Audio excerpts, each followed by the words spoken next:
Dear student, जैसा कि आज हम इस वीडियो में एटमॉस्फेयर और कंपोजिशन ऑफ एटमॉस्फेयर के बारे में पढ़ेंगे। Now what is atmosphere? Atmosphere क्या होता है?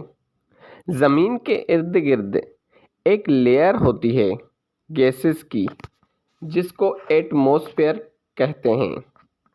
ये एटमॉस्फेयर ज़मीन को प्रोटेक्ट करती है। जो ख़तरनाक यूवी रेज सूरज से आते हैं उनको ये एब्ज़ॉर्ब करती है और सूरज की हीट को एब्ज़ॉर्ब करके ज़मीन को गर्म रखती है ताकि ज़्यादा ठंडी ना हो जाए। Now composition of atmosphere.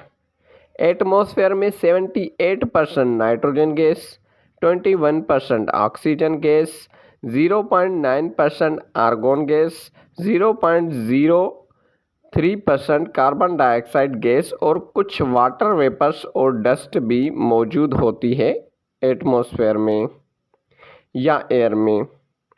Atmosphere को 5 लेयर्स में क्लासिफाई किया गया है उनकी डेंसिटी और टेम्परेचर के बुनियाद पर। कौन से 5 लेयर्स?